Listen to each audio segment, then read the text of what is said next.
আপনি কি জানেন গত ১ বছরের মুদ্রাস্ফীতির কারণে আপনার পকেটে থাকা ৳১,০০,০০০ মান আসলে কমে ৳৯২,০০০ হয়ে গেছে? আপনি যদি টাকা ব্যাংকে ফেলে রাখেন তবে আপনি আসলে দিন, দিন গরিব হচ্ছেন। কিন্তু ভাবুন তো, যদি এমন কোনো উপায় থাকতো যেখানে আপনার টাকা আপনার হয়ে কাজ করবে, যেখানে ঘুমিয়ে থাকলেও আপনার ইনভেস্টমেন্ট জ্যামিতিক হারে বাড়বে। ২০২৬ সালের ডিজিটাল যুগে আপনার সাধারণ সেভিংস দিয়ে বড়লোক হওয়া সম্ভব না। তাই আজ আমি আপনাদের দেখাবো ৩টি অ্যাগ্রেসিভ গ্রোথ মিউচুয়াল ফান্ড, যা আপনার ছোট ইনভেস্টমেন্টকে অল্প সময়ে কয়েক গুণ বাড়িয়ে দিতে পারে। ভিডিও শেষে আমি আপনাদের একটি গোপন ক্যালকুলেশন দেখাবো যা আপনার চোখ খুলে দেবে, তাই ১ সেকেন্ডও মিস করবেন না। হ্যালো ভিউয়ার্স, আসসালামু আলাইকুম। আমি এমডি আহসান আহাদ। মিউচুয়াল ফান্ড নিয়ে আপনাদের অনেকেই ভয় আছে, কিন্তু অ্যাগ্রেসিভ গ্রোথ ফান্ড হলো সেই জায়গা যেখানে ফান্ড ম্যানেজাররা আপনার টাকা এমন সব কোম্পানিতে খাটায় যারা রকেটের গতিতে বাড়ছে। এতে রিস্ক একটু বেশি হলেও রিটার্ন পাওয়ার সম্ভাবনা সাধারণত ফান্ডের চেয়ে অনেক বেশি।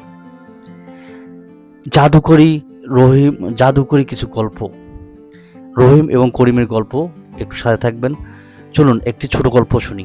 রহিম আর করিম দুই বন্ধু ২০২১ সালে দুজনে সিদ্ধান্ত নিল ৫ লক্ষ টাকা ইনভেস্টমেন্ট করবে। করিম খুব সাবধানী ছিল। সে টাকাটা ব্যাংকে 5% মুনাফা রাখলো। 5 বছর পর ২০২৬ সালে তার টাকা বেড়ে হলো ৬,৩৮,০০০ টাকা। খুশি তো দাঁড়ান।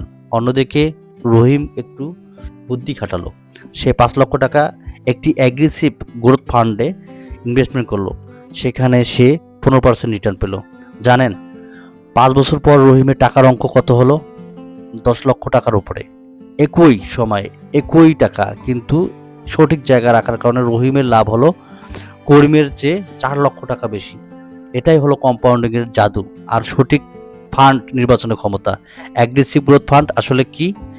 সাধারণত মিউচুয়াল ফান্ড যেখানে ঝুঁকি কমায়, সেফ খেলতে চায়, অ্যাগ্রেসিভ ফান্ড সেখানে হাই রিস্ক হাই গ্রোথ দিয়ে থাকে।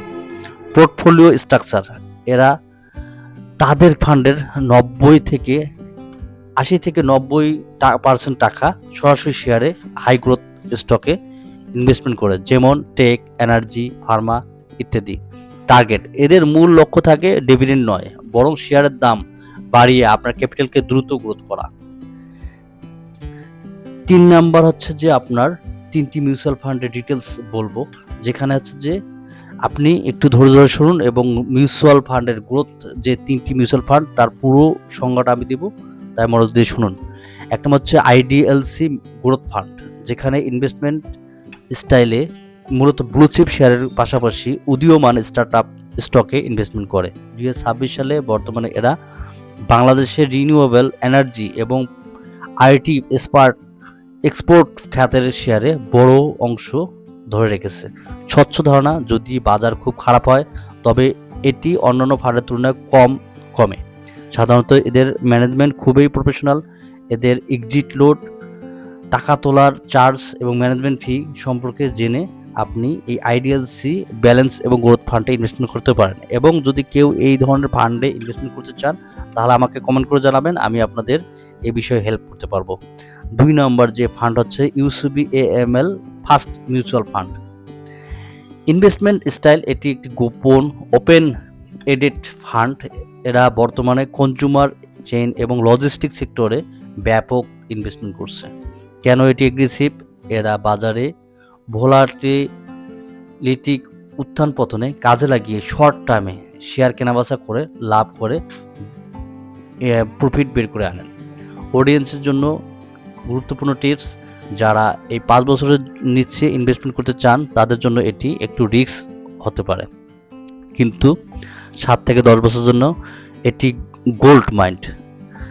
৩ নাম্বার যে ফান্ড কথা বলবো তা হচ্ছে Shanta first unit fund investment style. এরা হচ্ছে যে কনসিস্টেন্সি পোর্টফোলিও ফলো করে, অর্থাৎ ১০০টির কোম্পানির অল্প অল্প রেখে সেরা ২০ থেকে ২৫টি কোম্পানিতে বড় অঙ্কের টাকা ইনভেস্টমেন্ট করে। পারফরমেন্স ট্র্যাক, গত কয়েক বছরে এরা ইন্ডেক্সের চেয়ে কয়েক গুণ বেশি পরিমাণ রিটার্ন দিয়েছে। ২০২৬ সালে এদের ফোকাস হচ্ছে ফিনটেক এবং অ্যাগ্রো ইন্ডাস্ট্রিতে ইনভেস্টমেন্ট করা।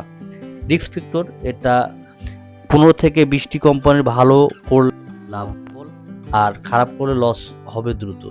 ইনভেস্টমেন্ট ক্যালকুলেশন স্বচ্ছ, অনেকে ভাবেন 1 থেকে 2 বছর বড় হওয়া যায়। মিউচুয়াল ফান্ড আসলে খেলা শুরু হয় ৫ম বছরের পর থেকে।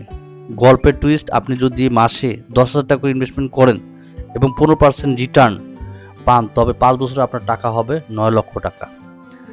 কিন্তু আপনি যদি মাত্র 5 বছর ধৈর্য ধরেন এবং মোট 10 বছর, তবে আপনার টাকা হবে 9 লক্ষ টাকা, জ্যামিতিক হারে বেড়ে যাবে 27 লক্ষ টাকা। একেই বলে পাওয়ার অফ কম্পাউন্ডিং। তাই দেরি কেন? আজই শুরু করবেন এবং যত বড় অঙ্ক হাতছাড়া করবেন ততই হাতছাড়া হবে। আপনি যদি এরকম ফান্ডগুলোতে ইনভেস্টমেন্ট করতে চান তাহলে আমার কমেন্ট সেকশনে জানান, আমি আপনাদের এ বিষয়ে হেল্প করতে পারবো। এবং এ ধরনের ভিডিও পেতে গেলে আমার চ্যানেলকে লাইক, কমেন্ট এবং সাবস্ক্রাইব করে পাশে থাকবেন। এবং নেক্সট ভিডিও কি রিলেটেড চান এটি কমেন্ট করে জানাবেন। Thanks for watching. আল্লাহ হাফেজ।